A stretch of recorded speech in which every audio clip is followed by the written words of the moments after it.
미국이 유럽과 20년 협정을 끊어버리자 전 세계가 충격에 빠졌습니다. 돈도 안 주고 파병도 안 하면서 미국 보호만 받으려고요? 우리가 없으면 유럽은 아무것도 못할 겁니다. 재앙이 뭔지 보여주겠습니다. 트럼프 정부가 공개적으로 유럽 정상들을 조롱하고 이스라엘과 중동 문제의 부담을 유럽에 떠넘겨도 결국 유럽은 다시 미국의 품으로 돌아올 것이라 예상했습니다. 그런데 유럽의 반응과 대응이 이상합니다. 이탈리아 총리는 방위 협정을 먼저 중단하겠다는 초강수를 던졌고 영국과 프랑스마저 미국의 역봉쇄 작전에 선을 그어버린 것. 또한 이런 탈미국화 현상이 단순히 유럽만 일어난 것이 아니었는데요. 중동의 미국 동맹국들 또한 미국산까지 전부 버리고 대체해버린 것. 그리고 그들이 줄을 서기 시작한 나라가 바로 대한민국이었죠. 도대체 왜 세계를 지배한 미국이 아닌 한국을 가장 우선으로 찾게 된 것이었을까요? 그 누구도 예상치 못했던 세계가 향하고 있는 작은 나라. 그 지구 위에 어느 나라도 줄을 설 수밖에 없는 이유를 지금 바로 낱낱이 공개하겠습니다. 이야기를 시작하기 앞서 사연 속의 제작에 힘이 되는 구독과 좋아요 부탁드립니다. 한국을 응원하신다면 대한민국 화이팅! 이라고 아래 댓글로 남겨주세요. 5급원, 지금 당장 지하 상황실로 오십시오. 긴급 소집입니다. 전화를 끊고 전화기를 내려놓는 순간 손이 잠깐 멈췄습니다. 35년 동안 이 일을 하면서 새벽 긴급 소집은 헤아릴 수 없이 많았어요.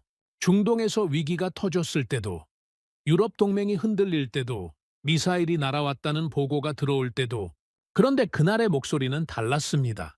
늘 냉정하게 상황을 전달하던 그 사람의 목소리에 뭔가 꽉 막힌 것 같은 무게가 실려 있었어요. 침대에서 일어나 재킷을 걸치면서도 가슴 한쪽에 납덩이 같은 것이 얹히는 느낌이 들었습니다. 워싱턴 지하 안보 상황실은 언제나 차갑고 건조한 공기가 가득합니다. 형광등 불빛이 회의 테이블 위를 냉정하게 비추고 벽면에는 세계 지도와 실시간 상황 모니터가 빽빽하게 걸려 있어요. 35년 동안 그 방을 수백 번 드나들었기 때문에 눈을 감아도 그릴 수 있을 만큼 익숙했습니다. 그런데 그날 문을 열고 들어서는 순간 전혀 다른 공기가 온몸을 덮쳤습니다. 무거웠습니다. 테이블에 둘러앉은 사람들의 표정이 하나같이 굳어 있었어요. 해군 제독은 아무 말 없이 아래를 내려다보고 있었고 CIA 분석관은 손에 쥔 서류를 내려놓지 못한 채 눈빛이 흔들렸습니다. 30년 넘게 현장을 누빈 베테랑들이 그런 얼굴을 하고 있다는 건 말보다 훨씬 강한 경고였습니다.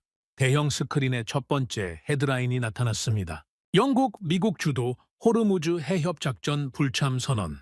저는 그 문장을 보는 순간 피식 웃고 싶었습니다. 35년의 경험이 만들어낸 반사적인 반응이었어요. 영국이 미국의 등을 돌리는 척하는 건 처음이 아니었으니까요. 유럽은 언제나 목소리를 높이다가도 러시아가 조금만 으르렁거리면 결국 미국 손을 다시 잡았습니다. 영국은 특히 더 그랬어요. 영어권 특수관계, 정보 공유, 합동훈련까지 얽혀있는 관계인데 그게 쉽게 끊어지겠냐고 저는 확신했습니다. 그런데 두 번째 헤드라인이 뜨면서 입가에 웃음기가 굳기 시작했습니다. 프랑스, 독일, 미국 저해 유럽 독자 안보회의 개최 추진. 그리고 세 번째, 중동 주요 국가들, 미국 대신 대체 공급망 접촉 시작. 저는 의자를 당겨 앉으면서 처음으로 이 세 문장을 동시에 머릿속에 올려놓았습니다. 영국과 프랑스와 독일이 동시에, 그리고 중동까지. 회의 주관자가 설명을 이어갔습니다. 몇 주 전 비공개 정상회의에서 미국 대통령이 유럽 지도자들에게 굉장히 날이 선 발언을 쏟아냈다는 내용이었어요. 미국 돈으로 안보 무임승차를 즐기는 나라들이라는 표현을 직접 썼고 이스라엘 방어 비용과 호르무즈 통제 비용까지 유럽이 분담해야 한다는 식의 발언이 이어졌다고 했습니다. 독일 총리는 얼굴이 굳어 한마디도 하지 않았고 프랑스 대표는 노골적으로 자리를 박차고 나갔다고 해요. 영국 대표단 안에서도 미국은 더 이상 동맹을 파트너가 아니라 하청업체처럼 본다는 말이 공공연하게 터져나왔다고 했습니다. 저는 그 말을 들으면서도 속으로 확신했습니다. 결국 유럽은 러시아 위협이 더 커지면 미국 품으로 돌아온다. 언제나 그래왔다. 이번에도 그렇다. 그런데 그 확신이 그 다음 보고에서 조금씩 흔들리기 시작했어요. 이스라엘의 강경 대응이 중동 전역을 뒤흔들면서 유럽 내 반미 감정이 예상보다 훨씬 빠르게 번지고 있다는 내용이었습니다. 단순한 시위가 아니었어요. 유럽의 여러 정부가 미국 정책에 공개적으로 반기를 들기 시작하고 있었고, 특히 이스라엘 문제가 더해지면서 동맹 구조 자체가 삐걱거리는 소리를 내고 있었습니다. 그 다음 순서에서 해군 전략가가 자리에서 일어났습니다. 그는 화면에 띄워진 함정 배치 데이터를 가리키며 조용하지만 분명하게 말했어요. 솔직히 말씀드리겠습니다. 우리는 호르무즈에 함정을 더 투입하고 싶어도 보낼 배가 없습니다. 회의실 안이 순간적으로 더 조용해졌습니다. 미국 최신 호위함 사업이 이미 3년 이상 지연되어 있었고, 조선소 인력 부족과 유지비 폭등으로 장기전을 버텨낼 여력이 크게 줄었다는 설명이 이어졌어요. 탄약 재고는 우크라이나 지원 이후 바닥 수준이라는 보고까지 덧붙여졌습니다. 저는 그 순간 처음으로 불편한 공포가 가슴 속을 스치는 것을 느꼈습니다. 우리가 생각보다 훨씬 약해진 것은 아닐까. 그래도 저는 여전히 믿고 싶었어요. 미국 대신 세계 질서를 유지할 수 있는 나라는 없다고. 그런데 회의 막바지에 진짜 충격이 찾아왔습니다. CIA 분석관이 테이블 위에 마지막 보고서 한 부를 올려놓았습니다. 제목은 유럽 재무장 시장의 새로운 승자였어요. 저는 당연히 독일 라인메탈이나 프랑스 탈레스 같은 이름이 첫 줄에 나올 거라고 생각했습니다. 그런데 보고서 첫 장을 펼치는 순간 예상과 전혀 다른 나라의 이름이 눈에 들어왔습니다. 대한민국! 저는 반사적으로 눈을 들어 회의실을 둘러봤습니다. 누군가 웃고 있을 거라고 생각했어요. 그런데 아무도 웃지 않았습니다. 해군 제독과 방산업체 임원들이 보고서를 펼쳐 한국 생산 능력 데이터를 진지하게 넘기고 있었어요. 보고서에는 이런 문장이 적혀 있었습니다. 현재 자유민주주의 진영에서 전차, 자주포, 함정 탄약을 전시 수준의 속도로 대량 생산할 수 있는 국가는 한국뿐이다. 유럽은 미국산을 줄이려 하지만 유럽산으로는 납기를 맞출 수 없으며 현실적 대안은 한국뿐이다. 저는 그 문장을 2번 읽었습니다. 세 번째 읽을 때 손끝이 아주 약간 차가워지는 것을 느꼈어요. 분노도 아니고 단순한 놀라움도 아닌 설명하기 어려운 불쾌함과 불안이 동시에 밀려왔습니다. 회의가 끝난 뒤 저는 워싱턴 근처 호텔 라운지로 향했습니다. 새벽 6시가 조금 넘었는데도 잠이 올 것 같지 않았거든요. 커피 한 잔을 앞에 두고 창밖을 멍하니 바라보고 있는데 눈에 익은 얼굴이 들어왔습니다. 몇 달 전 국제안보포럼에서 한 번 마주쳤던 한국 외교관이었습니다. 혼자 조용히 앉아 신문을 읽고 있었어요. 저는 커피잔을 들고 그쪽으로 걸어갔습니다. 솔직히 말하면 가볍게 떠보고 싶었습니다. 한국은 성실한 제조국이고 미국은 그 위에서 질서를 만드는 나라라는 구도를 확인받고 싶었던 것인지도 모릅니다. 당신들은 참 무기를 잘 만들죠? 하지만 그것만으로 세계 질서를 바꾸기엔 아직 부족하지 않습니까? 그 외교관은 신문을 내려놓고 천천히 저를 바라보았습니다. 서두르지 않았어요. 질서는 가장 강한 나라가 만드는 게 아닙니다. 가장 늦지 않는 나라, 가장 약속을 지키는 나라가 만듭니다. 목소리는 낮고 차분했는데 그 말이 이상하게 머릿속에서 떠나지 않았습니다. 라운지를 나서면서 저는 속으로 다짐했습니다. 한국은 물건을 잘 만드는 나라일 뿐이다. 거기까지다. 숙소에 돌아와 눈을 감으려 했지만 잠이 오지 않았습니다. 결국 다시 일어나 노트북을 열고 보고서를 펼쳤어요. 한국 K마임 자주포 월간 생산량, K2 전차 연간 납품 실적, 폴란드 계약 이행률, 숫자들이 불편하게 저를 들여다보는 것 같았습니다. 덮어두고 싶었지만 그럴 수가 없었어요. 저는 그때까지도 한국이 단지 무기를 잘 만드는 나라라고만 생각했습니다. 그런데 그날 새벽의 보고서는 그 생각이 맞는지 틀린지를 처음으로 의심하게 만들었습니다. 유럽 동맹국들의 분위기를 직접 확인하라는 비밀 임무가 며칠 후 떨어졌습니다. 저는 그 임무를 받아들이면서도 솔직히 자신만만했습니다. 직접 눈으로 보면 결국 유럽은 미국 없이는 아무것도 못한다는 사실을 다시 확인하게 될 거라고 생각했거든요. 첫 목적지는 브뤼셀이었습니다. 공항에 발을 내딛는 순간부터 심상치 않은 분위기가 감지됐습니다. 공항 대합실의 대형 뉴스 화면들이 온통 같은 방향의 기사를 쏟아내고 있었어요. 미국 없는 유럽 안보, 새로운 방산 질서, 대체 공급망 확보. 저는 처음에 이것이 유럽 정치인들의 협상용 허세라고 생각했습니다. 회의 테이블 앞에서 목소리를 높이다가 막상 계약서 앞에서는 다시 미국 쪽으로 돌아서는 패턴. 저는 그걸 수십 년 동안 지켜봐 왔으니까요. 그런데 브뤼셀 현지 국방 관계자들의 표정은 협상용 연기가 아니었습니다. 진지했어요.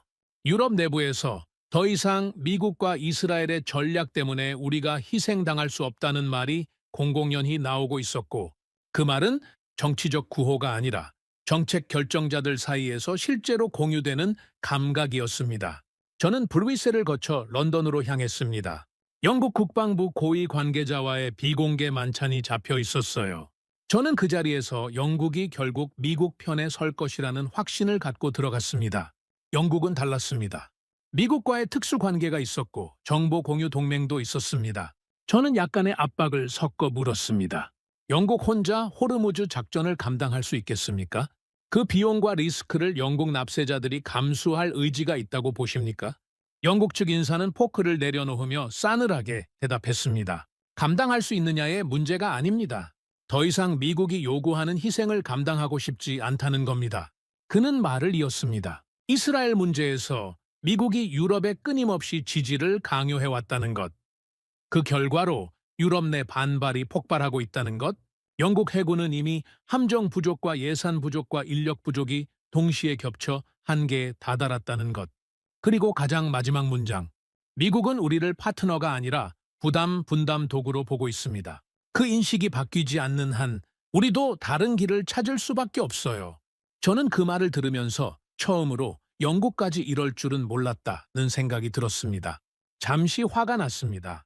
그러다가 화보다 더 불편한 감정이 올라왔어요. 영국이 화가 난 게 아니었습니다. 지쳐 있었습니다. 돌아오는 차 안에서 저는 창밖 런던 거리를 바라보며 그 차이를 곱씹었습니다. 화가 난 동맹은 돌아오지만 지쳐버린 동맹은 다른 길을 찾습니다. 다음 날 저는 베를린으로 이동했습니다. 독일 국방부 관계자는 훨씬 더 실무적이고 냉정한 언어를 사용했습니다. 감정이 없는 불만이었어요.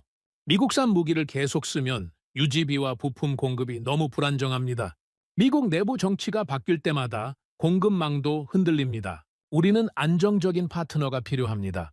파리에서의 분위기는 더 노골적이었습니다. 프랑스 측은 감정을 숨기지 않았어요. 미국은 동맹을 파트너가 아니라 종속국으로 봅니다. 우리는 그 관계를 재정립해야 합니다. 저는 격앙되어 테이블을 짚으며 따졌습니다. 그럼 유럽이 대체 무슨 무기로 러시아를 막겠다는 겁니까? 유럽 방산업체가 납기를 맞춰준 적이 언제 있었습니까? 그 순간 프랑스 장군이 아무 말 없이 자리에서 일어나 캐비닛에서 서류철 하나를 꺼내왔습니다. 테이블 위에 올려놓으면서도 표정 하나 변하지 않았어요. 저는 서류철 첫 장을 봤습니다. K가구 자주포, K2 전차, 한국형 호위함 사진이 붙어 있었습니다. 말문이 막혔습니다. 프랑스 장군은 담담하게 말을 이어갔습니다. 우리는 미국 없이 살아남아야 합니다. 유럽산은 너무 느리고 비쌉니다. 미국산은 정치적 리스크가 큽니다. 지금 우리에게 필요한 건 납기와 생산량입니다. 그 두 가지를 동시에 충족시키는 나라는 지금 이 서류철에 나오는 나라뿐입니다. 저는 그 자리에서 아무 반박도 하지 못했습니다. 내 머릿속에서 반박할 논리를 찾으려 했지만 숫자 앞에서는 논리가 통하지 않았습니다. 이틀 후 런던에서 비공개 중동 안보회의가 열렸습니다. 사우디아라비아, 아랍에미리트, 카타르 관계자들이 참석한 자리였어요. 저는 미국이 여전히 중동 해상 안보의 중심이라는 점을 강조하려 했습니다. 중동 국가들도 잘 알고 있었습니다. 미국 항모전단이 가진 힘이 어느 나라도 쉽게 흉내낼 수 없다는 사실을. 그런데 한 중동 왕실 고문이 예상치 못한 말을 꺼냈습니다. 미국은 선거가 바뀌면 정책도 바뀝니다. 어떤 정부가 들어서느냐에 따라 우리를 대하는 방식이 완전히 달라져요. 반면 한국은 계약하면 반드시 납기 안에 물건을 줍니다. 정치적 훈계도 하지 않고 필요한 기술 이전도 함께 해줍니다. 또 다른 참석자가 덧붙였습니다. 우리는 강한 나라를 원하는 게 아닙니다. 신뢰할 수 있는 나라를 원합니다. 저는 충격을 받았습니다. 중동 국가들이 더 이상 미국의 군사력보다 한국의 신뢰성과 산업력을 더 높이 평가하기 시작했다는 사실이 뭔가 중요한 것이 이미 바뀌었다는 신호처럼 느껴졌습니다. 회의가 끝난 뒤 호텔 로비에서 다시 한국 외교관과 마주쳤습니다. 워싱턴 라운지에서 봤던 그 사람이었어요. 이번에는 제가 먼저 다가갔습니다. 이전처럼 가볍게 떠보는 태도가 아니었어요. 도대체 당신들에겐 없는 게 뭐요? 외교관은 저를 바라보며 잠시 생각하더니 조용히 대답했습니다. 우리도 없는 게 많습니다. 하지만 세계가 지금 가장 필요로 하는 두 가지는 있어요. 늦지 않는 생산력, 그리고 배신하지 않는 공급망. 저는 아무 말도 하지 못했습니다. 반박하고 싶었지만 반박할 논리가 떠오르지 않았어요. 그날 밤 호텔 창밖으로 비 내리는 런던 거리를 오래 바라봤습니다. 젖은 거리 위로 차들이 지나가면서 빛이 흔들렸습니다. 저는 생각했습니다. 미국은 세계를 지배해왔습니다. 하지만 한국은 세계가 의지하는 나라가 되어가고 있었습니다. 두 가지는 비슷해 보이지만 전혀 다른 말이었어요. 지배하는 나라는 힘으로 따라오게 만들고 의지하는 나라는 신뢰로 사람들이 먼저 찾아오게 만듭니다. 저는 그날 밤 처음으로 그 차이가 무엇을 의미하는지 생각하기 시작했습니다. 유럽 순방을 마치고 워싱턴으로 돌아온 지 사흘째 되던 날, 저는 또 다른 긴급 전략 회의에 소집됐습니다. 이번 회의의 주제는 딱 한 줄로 요약됐어요. 한국 방산 의존 가능성 검토. 저는 그 제목을 처음 봤을 때 솔직히 기분이 좋지 않았습니다. 미국이 한국의 도움을 받아야 한다는 전제 자체가 제가 35년 동안 쌓아온 세계관과 정면으로 충돌했거든요. 회의실 문을 열고 들어서며 저는 이 자리가 빠르게 끝나길 바랐습니다. 그런데 테이블에 앉은 사람들의 표정이 무거웠어요. 해군 장성, 방산업체 임원, 정보기관 분석관, 합동참모본부 관계자들이 나란히 앉아 서류를 내려다보고 있었습니다. 어렵고 불편한 진실을 이미 알고 있지만 말로 꺼내기가 싫어서 누군가 먼저 입을 열기를 기다리는 사람들의 모습이었어요. 보고가 시작되었습니다. 미국 최신 호위함 건조 사업은 이미 3년 이상 지연되어 있었습니다. 핵심 부품 공급망이 끊어진 데다 조선소 숙련 인력이 꾸준히 빠져나가면서 생산 일정이 계속 뒤로 밀리고 있었어요. 전차 생산 라인 역시 노후화된 설비와 줄어든 투자 탓에 출고 속도가 10여 년 전보다 크게 떨어진 상태였고 탄약 비축량은 우크라이나 지원 이후 최저 수준에 가까워지고 있다는 보고가 이어졌습니다. 숫자들이 하나씩 제시될 때마다 회의실 안의 공기가 조금씩 더 가라앉았어요. 그때 해군 제독 한 명이 자리에서 천천히 일어났습니다. 그는 잠시 주변을 둘러보더니 낮고 단호한 목소리로 말했어요. 솔직하게 말씀드리겠습니다. 지금 당장 전쟁이 발생하면 우리는 전쟁을 지속할 생산 능력이 없습니다. 회의실이 완전히 얼어붙었습니다. 그 말은 단순한 경고 수준이 아니었어요. 세계 최강 군사대국의 현역 해군 제독이 자국의 전쟁 지속 능력에 공개적으로 의문을 제기한 순간이었습니다. 저는 그 침묵 속에서 처음으로 미국 군산복합체의 실제 균열을 머리가 아닌 온몸으로 느꼈습니다. 회의가 끝나고 사람들이 하나둘 자리를 털고 일어나는 동안에도 저는 한동안 그 자리에 남아 있었어요. 그리고 회의실을 나서기 직전 백악관과 국방부 관계자로부터 특명이 떨어졌습니다. 한국의 방산 생산 능력을 직접 눈으로 확인하고 정확한 보고서를 제출하라는 지시였어요. 저는 솔직히 불쾌했습니다. 내가 왜 한국까지 직접 가서 공장을 시찰해야 합니까? 하지만 이미 결정된 사안이었어요. 비행기 안에서도 저는 끝까지 한국을 과소평가하려 했습니다. 공장을 빠르게 돌리는 수준이겠지. 결국 핵심 기술은 미국 것이다. 한국이 아무리 빠르게 만들어봤자 실전에서 작동하는 건 미국이 설계한 체계 위에 얹힌 부품들일 뿐이다. 저는 비행 내내 그 생각을 반복하며 스스로를 안심시켰습니다. 그런데 인천공항에서 저를 마중 나온 미국 무관은 첫 마디부터 이렇게 말했어요. 직접 보시면 생각이 바뀌실 겁니다. 그 담담한 한마디가 이상하게 가슴에 걸렸습니다. 다음 날 이른 아침, 우리는 경남 창원의 대규모 방산 생산단지로 이동했습니다. 고속도로를 달리는 내내 창밖으로 낮고 넓은 공장 건물들이 지평선처럼 이어졌어요. 저는 그 규모를 보면서도 여전히 마음을 열지 않으려 했습니다. 크다고 해서 뛰어난 건 아니라고 저는 속으로 되뇌었어요. 정문을 통과하는 순간부터 분위기가 달랐습니다. 어마어마한 규모의 작업동들이 줄지어 늘어서 있었고 하늘을 향해 솟아오른 크레인들이 이른 아침부터 쉬지 않고 움직이고 있었어요. 공장 내부로 들어서자 먼저 소리가 온몸을 감쌌습니다. 금속과 금속이 맞닿는 날카로운 충격음, 용접 불꽃이 터지는 짧고 강렬한 소리, 거대한 크레인이 차체를 들어 올리는 육중한 기계음, 그 소리들 사이를 채우는 수백 명의 손발소리와 기계 돌아가는 리듬. 제가 눈으로 가장 먼저 잡은 장면은 수십 대의 K9, 자주포 차체가 서로 다른 조립 단계에 놓인 채 생산 라인을 따라 쉬지 않고 흘러가는 모습이었습니다. 이 스테이션에서 저 스테이션으로, 저 단계에서 다음 단계로 멈추는 곳이 없었어요. 저는 한동안 그 장면을 바라보면서 아무 말도 하지 못했습니다. 미국에서는 같은 수량을 만들려면 몇 년이 걸릴 물량이 이곳에서는 몇 달 안에 가능한 수준이었어요. 현장 안내를 맡은 한국 엔지니어가 차분하게 설명을 이어갔습니다. 수요가 늘어나면 24시간 3교대 체제로 전환할 수 있습니다. 생산 라인 자체가 그 구조로 설계되어 있어요. 이 공장의 최대 출력이 어느 정도인지는 아직 완전히 가동해 본 적이 없어서 정확히 말씀드리기 어렵습니다. 마지막 문장이 뇌리에 박혔습니다. 최대 출력을 아직 써본 적이 없다는 말. 저는 반박하고 싶었습니다. 그렇게 빠른 속도로 만들면 품질이 떨어지지 않습니까? 생산 속도를 올리면 어딘가에서는 반드시 타협이 생기는 법이잖소. 엔지니어는 표정 하나 변하지 않고 저를 옆에 마련된 데이터 검토실로 안내했습니다. 그는 노트북을 열고 자료를 하나씩 꺼내 보여주기 시작했어요. K9 자주포와 K2 전차의 실사격 결과, 폴란드와 에스토니아 현장의 가동률 통계, 야전 고장률 비교표, 정비 소요 시간, 핵심 부품 호환성 수치까지 어느 항목에서도 한국 장비는 유럽산 혹은 미국산 경쟁 장비에 뒤지지 않았습니다. 오히려 특정 항목에서는 수치가 더 높게 나타났어요. 저는 그 데이터를 앞에 두고 반박할 말을 찾지 못했습니다. 숫자 앞에서는 자존심이 통하지 않았어요.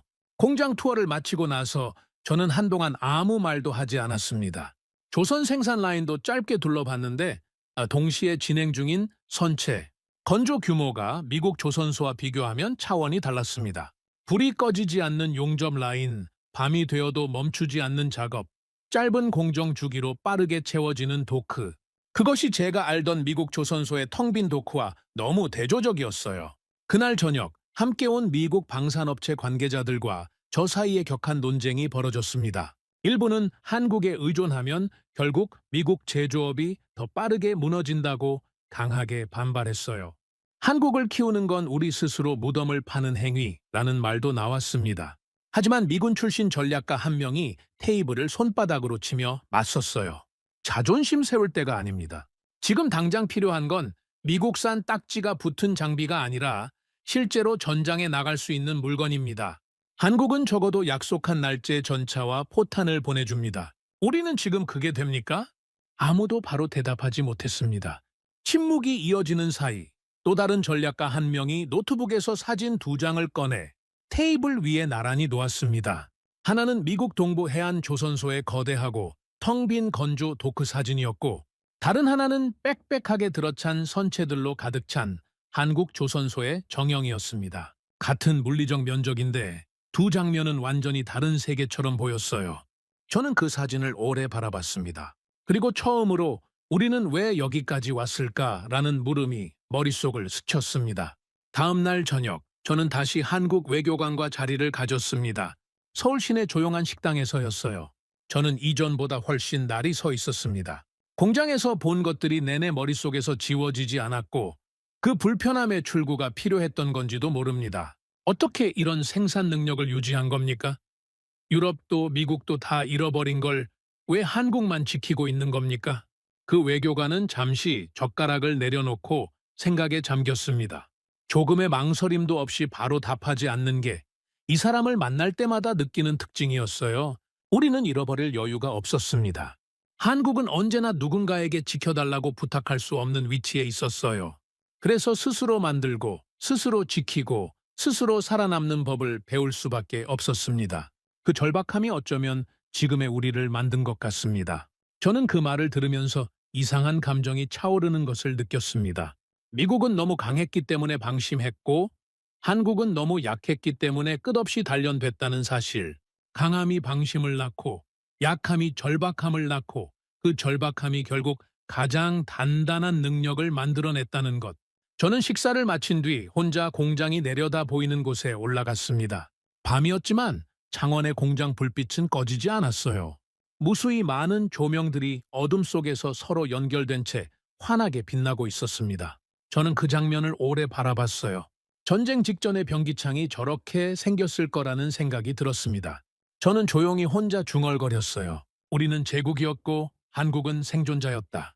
그 문장을 입 밖으로 뱉고 나서야 그것이 단순한 비교가 아니라는 걸 깨달았습니다.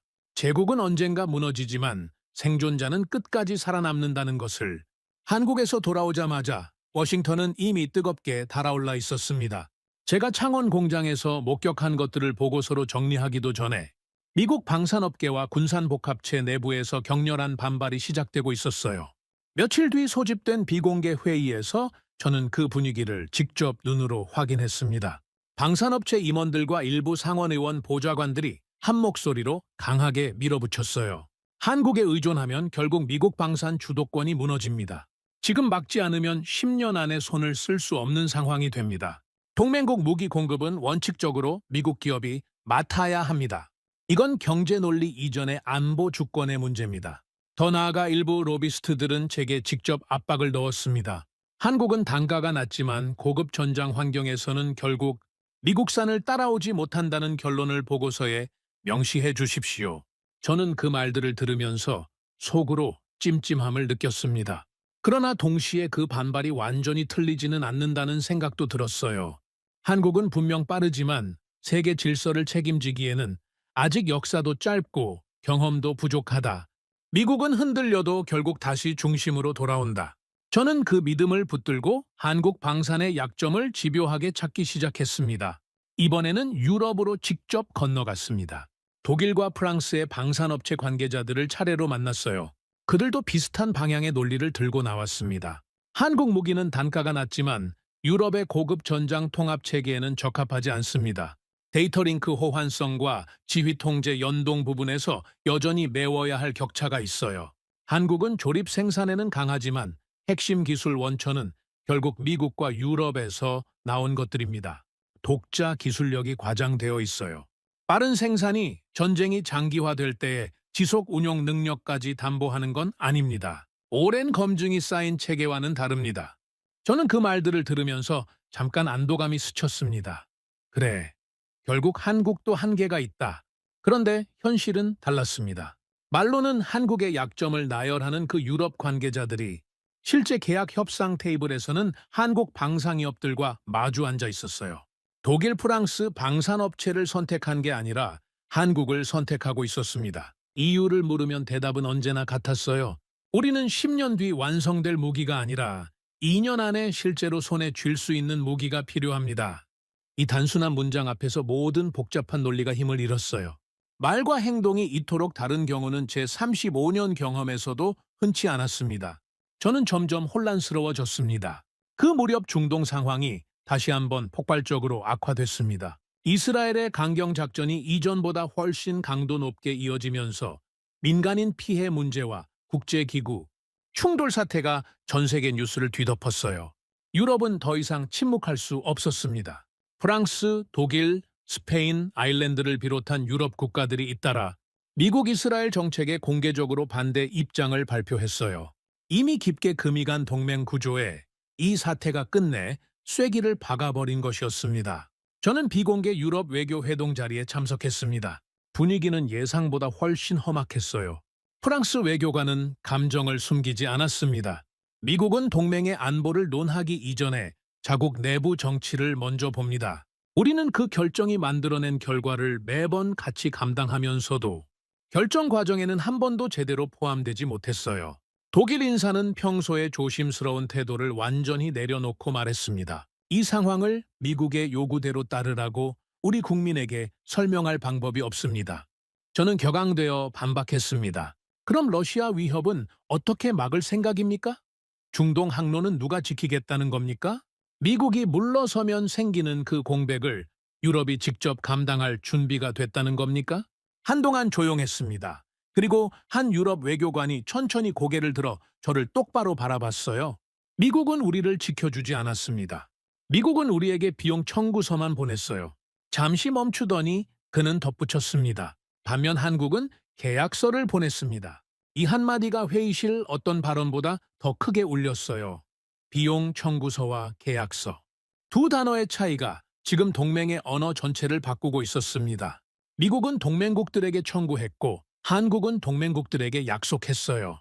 그 차이가 왜 이렇게 크게 느껴지는지 저는 그 순간 완전히 이해하기 시작했습니다. 며칠 뒤 저는 폴란드 군 관계자와 비공개 면담을 마련했습니다. 마지막으로 한국 무기의 실제 약점을 찾아보려는 시도였어요.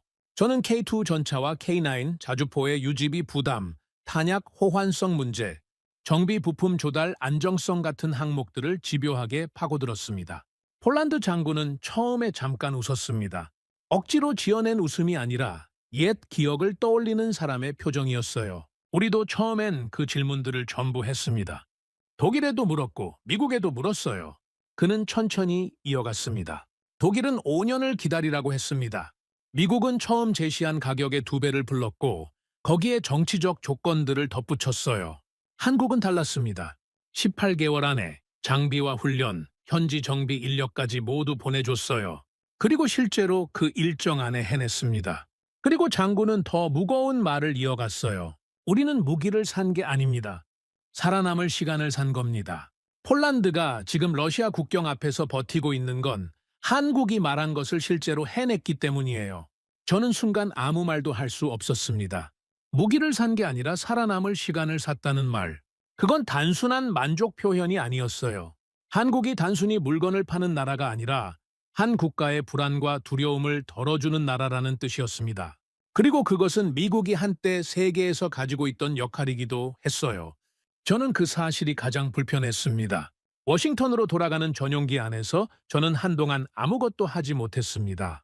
노트북을 열었다가 닫고 보고서를 꺼냈다가 다시 집어넣었어요. 창밖에는 어두운 대서양이 펼쳐져 있었습니다. 결국 저는 화면을 열고 2가지를 번갈아 봤어요. 미국 조선소의 연간 건조 실적과 지연 보고서, 그리고 한국 조선소의 납기 이행률 데이터. 미국은 점점 더 비싸지고 느려지고 복잡해지고 있었습니다. 반면 한국은 점점 더 빠르고 저렴하고 신뢰받는 방향으로 가고 있었어요. 두 곡선이 서로 반대 방향으로 멀어지고 있었습니다. 저는 어두운 대서양을 바라보며 처음으로 이런 생각을 했습니다. 어쩌면 한국은 미국이 오랫동안 가장 자랑스럽게 여겨온 것들, 정확한 납기, 굳건한 신뢰, 흔들리지 않는 약속, 그것들을 지금 이 세상에서 가장 완벽하게 실천하고 있는 나라인지도 모른다.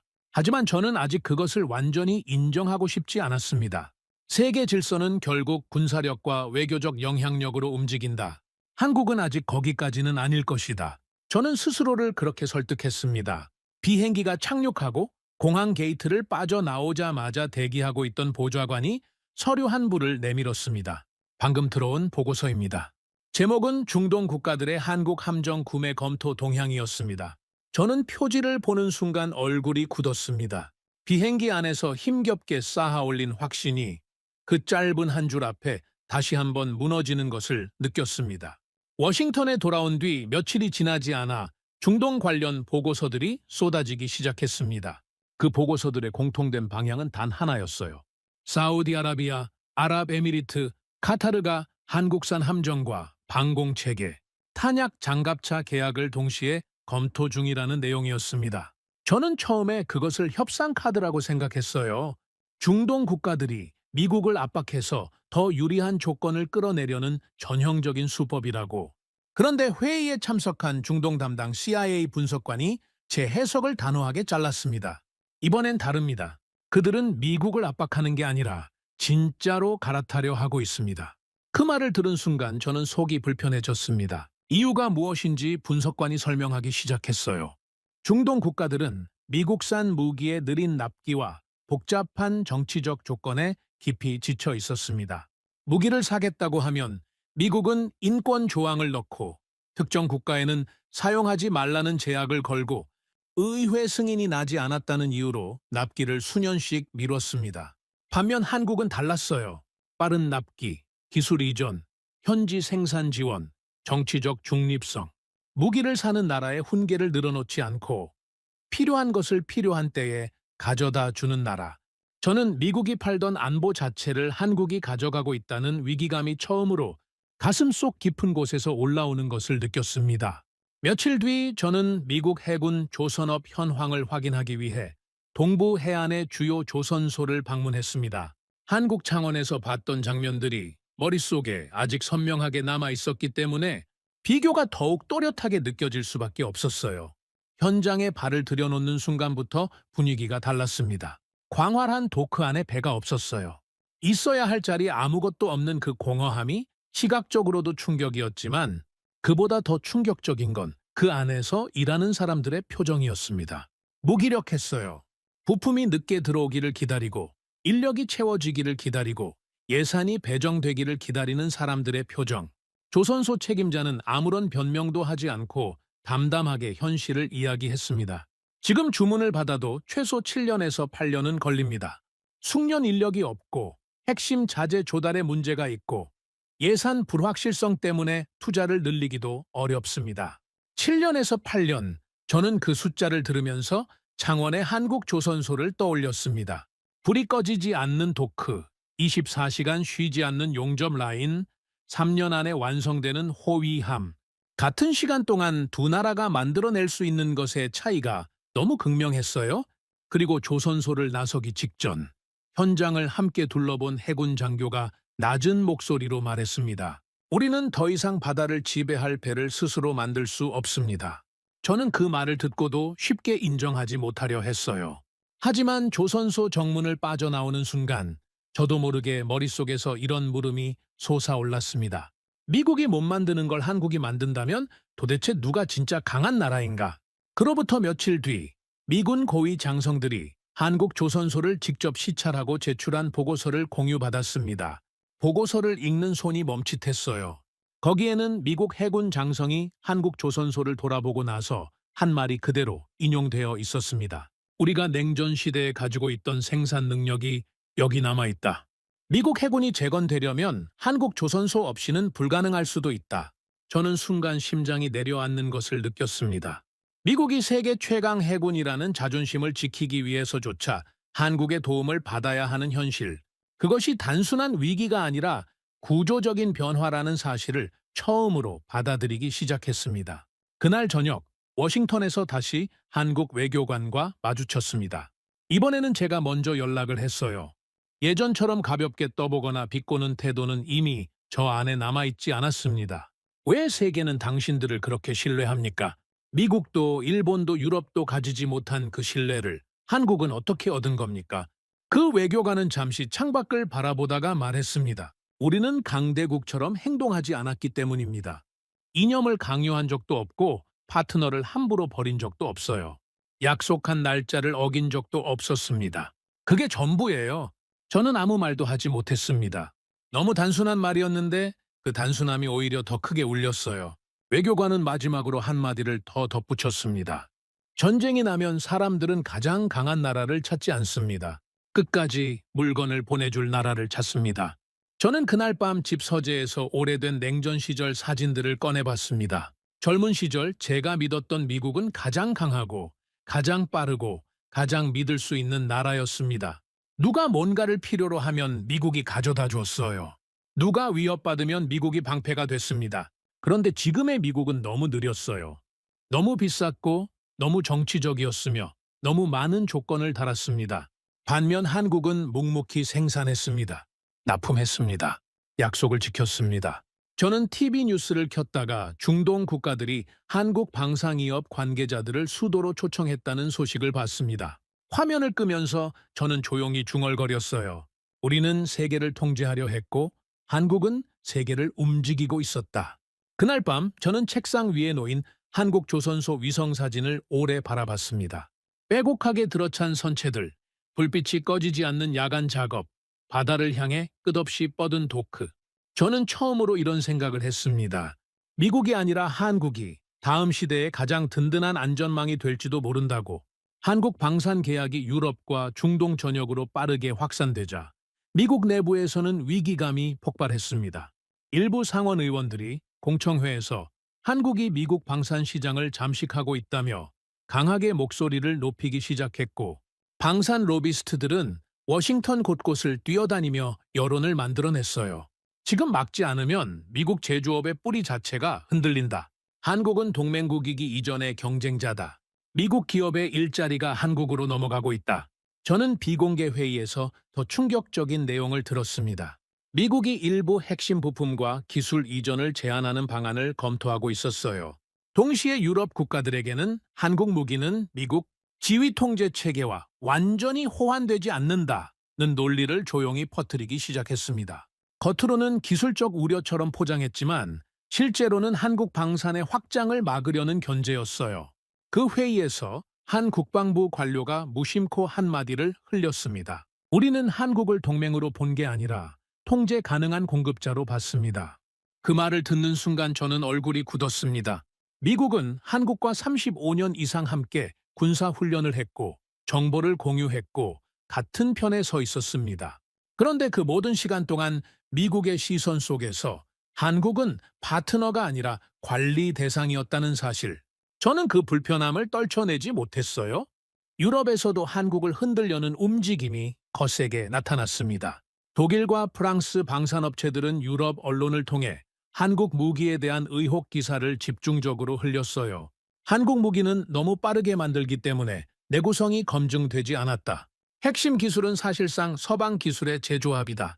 전쟁이 길어지면 한국의 공급망이 버텨낼 수 있을지 의문이다. 중동에서도 미국계 로비스트들이 은밀하게 소문을 퍼뜨렸습니다. 한국은 위기 상황에서 정치적 중립을 지키지 못할 것이다. 미국이 압박을 넣으면 결국 한국도 물건을 못 보내게 될 것이다. 유럽 언론들이 한국 방산 거품론을 대서특필하기 시작하자 실제로 일부 계약이 일시 중단되는 상황도 벌어졌습니다. 워싱턴 정가에서는 결국 한국도 여기까지다라는 말이 슬슬 돌기 시작했어요. 저는 솔직히 그 흐름에서 잠깐 안도감을 느꼈습니다. 그래, 결국 질서는 다시 미국 중심으로 돌아올 거야. 그런데 며칠 지나지 않아 예상과 전혀 다른 방향으로 상황이 흘렀습니다. 폴란드가 공개 기자회견을 열었어요. 폴란드 장군은 카메라 앞에서 또렷하게 말했습니다. 우리는 한국산 K2 전차와 K9 자주포를 운용한 결과를 자신 있게 발표할 수 있습니다. 이 장비들은 약속된 성능을 그대로 발휘하고 있으며 우리는 추가 도입을 검토하고 있습니다. 이어서 중동 국가들도 계약을 재확인했습니다. 한 중동 국방장관은 비공개 회의에서 이렇게 말했어요. 미국은 우리를 계속 정치적으로 시험합니다. 하지만 한국은 우리가 필요한 것을 먼저 보내줍니다. 우리는 강한 나라보다 약속을 지키는 나라를 원합니다. 저는 그 순간 무언가 중요한 것을 깨달았습니다. 미국이 한국을 흔들수록 오히려 한국의 신뢰는 더 높아지고 있었어요. 미국이 위협하고 있을 때 한국은 묵묵히 납품하고 있었습니다. 말이 아니라 결과로 싸우고 있었어요. 세계는 점점 더 미국의 말보다 한국의 행동을 믿기 시작했습니다. 한국 외교관과 다시 만난 건 그 즈음이었습니다. 이번에는 제가 물었습니다. 두렵지 않습니까? 미국과 유럽이 동시에 견제하는 상황이 부담스럽지 않습니까? 그는 잠깐 웃었습니다. 억지로 만들어낸 웃음이 아니라 오래된 이야기를 꺼내는 사람의 웃음이었어요.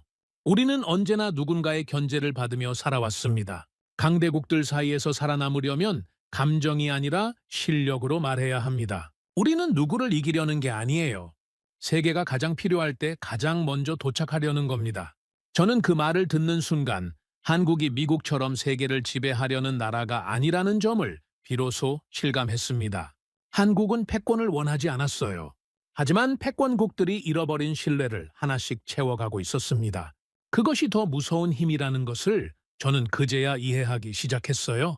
워싱턴으로 돌아온 뒤 저는 언론을 살폈습니다. 며칠 전까지 한국 방산 거품 붕괴를 외치던 헤드라인들은 흔적도 없이 사라져 있었어요. 대신 새로운 소식들이 쏟아지고 있었습니다.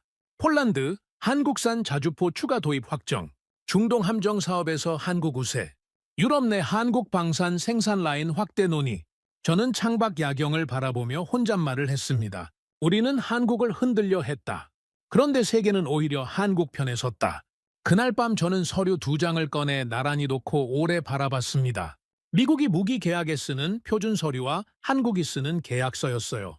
미국 계약서에는 정치적 조건, 제3국 이전 제한, 사용 목적 제약, 의회 승인 조항이 빼곡하게 채워져 있었습니다. 한국 계약서에는 납기일, 기술 이전 범위, 유지 보수 일정, 벌금 조항이 선명하게 적혀 있었어요. 약속한 날짜를 넘기면 한국이 손해를 배상한다. 그 한 줄이 저를 가장 오래 붙잡았습니다. 스스로를 더 엄격하게 통제함으로써 신뢰를 만들어내고 있었어요. 그것은 강함에서 나오는 것이 아니었습니다. 약속을 지키겠다는 의지에서 나오는 것이었어요. 저는 두 서류를 덮으며 조용히 중얼거렸습니다. 세계는 협박보다 약속을 선택하고 있었다. 그 말이 맞다는 것을 저는 이제 부정할 수 없었습니다. 회의 소집 통보를 받았을 때 저는 이것이 마지막 기회라고 생각했습니다. 미국, 유럽, 중동 주요 국가들이 한자리에 모이는 대규모 비공개 안보 방산 회의였어요. 장소는 브뤼셀이었습니다. 핵심 의제는 유럽 재무장, 중동 해상 안보, 차세대 함정과 전차와 포병 전력 확보였어요. 저는 비행기 안에서 내심 이렇게 생각했습니다. 결국 마지막 순간에는 미국이 이긴다. 수십 년간 쌓아온 동맹 네트워크, 압도적인 군사력, 세계 기축통화, 정보력. 이것들은 어떤 납기표로도 대체할 수 없는 것들이었어요. 저는 그 확신을 다시 한번 다단히 쥐고 브뤼셀 회의장으로 들어섰습니다. 그런데 회의장에 발을 들여놓는 순간부터 뭔가 달랐습니다. 로비에서부터 느껴지는 시선의 방향이 달랐어요. 사람들이 술렁였습니다. 미국 대표단이 들어올 때가 아니라 한국 대표단이 입장하는 순간이었습니다. 저는 그 장면을 보면서 아주 천천히, 불편하게 현실을 읽기 시작했습니다. 회의가 시작되었습니다. 미국 대표단은 처음부터 강한 압박을 시작했어요. 오랫동안 써온 언어였습니다. 미국과 안보를 공유하면서 무기 계약은 한국과 하겠다는 건 모순입니다. 동맹의 일관성이 무너집니다. 한국 무기는 결국 미국 기술과 미국 부품에 의존합니다. 공급망의 최종 열쇠는 여전히 워싱턴에 있어요. 지금 한국을 선택하는 건 단기적 이익을 위해 장기적 안보를 포기하는 겁니다. 저는 그 발언들이 나올 때마다 고개를 끄덕이고 싶었습니다. 맞는 말들이었으니까요. 적어도 몇 년 전까지는 맞는 말이었습니다. 그런데 유럽과 중동 대표단의 반응이 예상과 달랐습니다. 싸늘했어요. 한 유럽 대표가 미국 측을 향해 말했습니다. 당신들은 언제나 우리에게 충성을 요구했습니다. 하지만 우리가 정말 필요할 때 당신들은 너무 늦었어요. 이어서 중동 대표가 더 직접적으로 말했어요. 우리는 가장 강한 나라를 찾는 게 아닙니다. 전쟁이 나도 끝까지 물건을 보내줄 나라를 찾고 있습니다. 저는 회의장 뒤편에서 그 말을 듣고 깊은 충격을 받았습니다. 미국이 수십 년 동안 동맹에게 써온 언어가 이제 아무런 힘을 발휘하지 못하고 있었어요. 힘으로 만들어진 관계는 힘이 흔들리면 함께 흔들린다는 것을 저는 그 순간 실감했습니다. 한국 대표단의 발표 순서가 왔습니다. 화려한 홍보 영상도 압도적인 군사력 수치도 없었어요. 한국 대표단이 테이블 위에 올려놓은 건 구체적인 숫자들이었습니다. 납기일, 생산량, 현지 조립 공장 설립 계획, 기술 이전 범위, 정비 인력 파견 일정. 유럽 국가들을 위해서는 현지 조립 공장과 부품 공급망 구축을 약속했어요. 중동 국가들을 위해서는 해상교통 보호용 함정, 레이더, 방공 체계를 하나로 묶은 통합 패키지를 제안했습니다. 그리고 모든 제안서의 마지막에는 같은 문구가 들어가 있었어요. 납기를 어길 경우 한국 측이 손해를 배상한다. 회의장, 아니 술렁이었습니다. 유럽 대표단 사이에서 수군거리는 소리가 들렸어요. 미국 업체들은 이런 조항을 계약서에 절대 넣지 않는다. 저는 그 순간 뭔가를 깨달았습니다. 미국은 동맹을 믿었기 때문에 여유를 부렸고 그 여유가 결국 느려짐으로 이어졌습니다. 한국은 신뢰를 얻기 위해 스스로에게 가장 엄격한 기준을 들이밀었어요. 벌금 조항까지 스스로 계약서에 써넣으면서 그것은 강한 나라가 하는 행동이 아니었습니다. 신뢰가 절실한 나라가 신뢰를 만들어가는 방식이었어요. 회의 마지막 날이 됐습니다. 그날 가장 상징적인 장면이 펼쳐졌습니다. 유럽 대표단 일부가 미국 대표단 테이블이 아닌 한국 대표단 테이블 앞에 줄을 서기 시작했어요. 중동 국가들도 한국 측과 별도의 비공개 협의를 요청했습니다. 미국 대표단의 얼굴들이 굳어 있었습니다. 유럽 방산업체 인사들은 침묵했어요. 저는 회의장 한쪽에 서서 그 장면을 바라봤습니다. 오래 바라봤어요. 미국 국기 앞보다 한국 대표단 주변에 더 많은 사람들이 몰려 있었습니다. 그때 예전부터 저를 상대해온 한국 외교관이 저를 발견하고 다가왔습니다. 그는 굳이 큰 소리를 내지 않았어요. 아주 조용하고 차분하게 말했습니다. 세계는 변하고 있습니다. 미국이 사라지는 게 아니에요. 다만 미국 혼자서 모든 걸 결정하던 시대가 끝나는 겁니다. 저는 한동안 아무 말도 하지 못했습니다. 그 말에 반박할 수 없었기 때문이 아니라 그 말이 너무 정확했기 때문이었어요. 저는 회의장을 나와 복도 창가에 서서 밖을 내려다봤습니다. 브뤼셀의 저녁거리가 조용히 불빛을 밝히고 있었어요. 이제 사람들은 미국을 두려워하지 않았습니다. 대신 한국을 찾고 있었어요. 두려움으로 만들어진 질서와 신뢰로 만들어진 질서는 언뜻 비슷해 보이지만 완전히 다른 것이었습니다. 두려움의 질서는 더 강한 두려움이 나타나면 무너지고 신뢰의 질서는 신뢰가 쌓일수록 더 단단해지니까요. 호텔 방으로 돌아온 뒤 저는 창밖을 오래 바라봤습니다. 브뤼셀 밤거리에서는 한국 대표단 차량이 끊임없이 오가고 있었어요.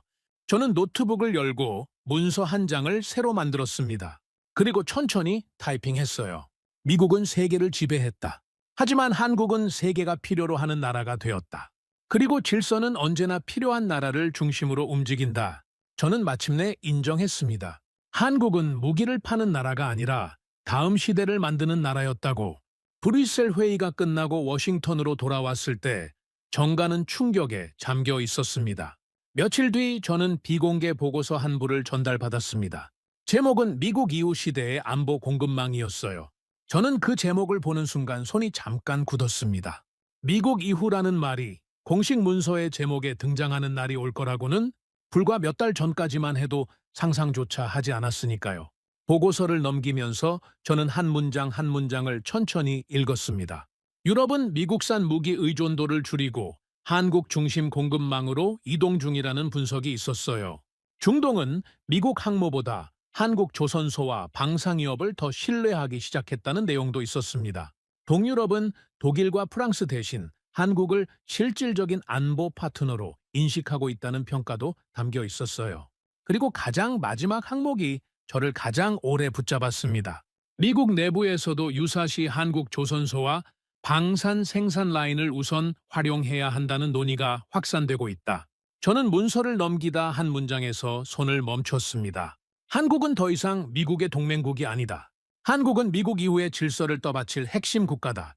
저는 한동안 아무 말도 하지 못했습니다. 이어서 일본과 유럽의 반응 보고도 확인했어요. 일본 내부에서는 한국 조선업과 방산 경쟁력이 너무 빠르게 커지는 것에 대한 위기감이 커지고 있었습니다. 한국이 미국과 유럽의 공백을 동시에 흡수하고 있다는 우려가 공식 분석 자료에 등장하기 시작했어요. 독일과 프랑스 방산업체들도 한국의 생산력과 납기, 경쟁력을 따라갈 수 없다는 현실을 조용히 인정하기 시작했습니다. 일부 유럽 언론은 이런 표현을 썼어요. 한국은 아시아의 독일이 아니라 독일을 대체하는 나라가 되고 있다. 저는 그 보고를 읽으면서 묘한 감정이 올라왔습니다. 불과 몇 달 전까지만 해도 한국은 미국이 관리하는 제조 파트너 정도로 여겨졌습니다. 그런데 이제는 일본도 유럽도 심지어 미국도 한국을 경계하기 시작한 것이었어요. 세계가 한국을 경계한다는 건 결국 세계가 한국을 인정하기 시작했다는 뜻이었습니다. 마지막으로 한국 외교관과 조용한 만찬을 가졌습니다. 워싱턴의 작은 한식당이었어요. 저는 예전처럼 날을 세우거나 비꼬지 않았습니다. 그 단계는 이미 한참 전에 지나갔어요. 오히려 진심으로 궁금했습니다. 어떻게 이렇게까지 강해질 수 있었습니까? 강대국들이 서로 견제하고 무너지는 사이에 한국은 어떻게 이 자리까지 온 겁니까? 그는 술잔을 조심스럽게 내려놓고 대답했습니다. 우리는 늘 가장 위험한 위치에 있었습니다. 강대국들 사이에서 살아남으려면 누구보다 빨라야 했고 누구보다 정확해야 했어요. 미국처럼 세계를 지배할 수는 없습니다. 하지만 누구보다 믿을 수 있는 나라가 될 수는 있다고 생각했어요. 그게 우리가 선택할 수 있는 가장 강한 방식이었습니다. 저는 그 말을 듣는 순간 마침내 한국의 진짜 힘이 무엇인지 깨달았습니다. 한국의 힘은 군사력이 아니었어요. 생존 본능이었습니다. 누군가에게 의존하지 않고 끝까지 살아남으려는 집념, 그래서 느릴 수 없고 실패할 수도 없었던 그 절박함이 결국 세계가 가장 신뢰하는 나라를 만들어낸 것이었어요. 저는 집으로 돌아와 서재 구석에 있던 오래된 지구본을 꺼냈습니다. 젊은 시절 처음 이 일을 시작하면서 제 책상 위에 놓아뒀던 것이에요. 당시 저는 그 지구본을 보며 미국이 언제나 세계의 중심일 거라고 믿었습니다.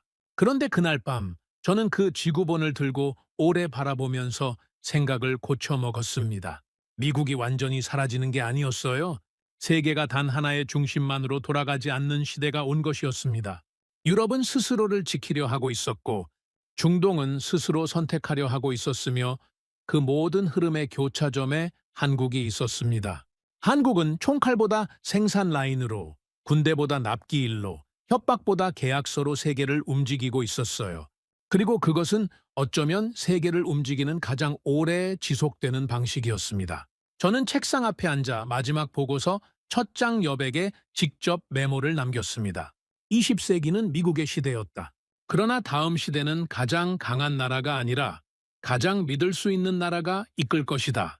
그리고 지금 세계가 가장 먼저 찾는 나라는 한국이다. 펜을 내려놓고 창밖 새벽 하늘을 바라봤습니다. 오랫동안 한국을 얕봤습니다. 무시했습니다. 하청업체쯤으로 생각했어요. 그런데 이제는 인정할 수밖에 없었습니다. 미국은 세계를 지배했지만 한국은 세계를 연결하고 있었습니다. 지배는 두려움으로 만들어지지만 연결은 신뢰로 만들어집니다. 그리고 신뢰로 만들어진 것은 쉽게 무너지지 않아요. 저는 조용히 중얼거렸습니다. 나는 결국 패배를 인정했다. 한국은 세계 질서를 바꾸고 있었다. 여러분은 이 이야기를 들으면서 어떤 생각이 드셨나요? 강한 나라가 아니라 약속을 지키는 나라.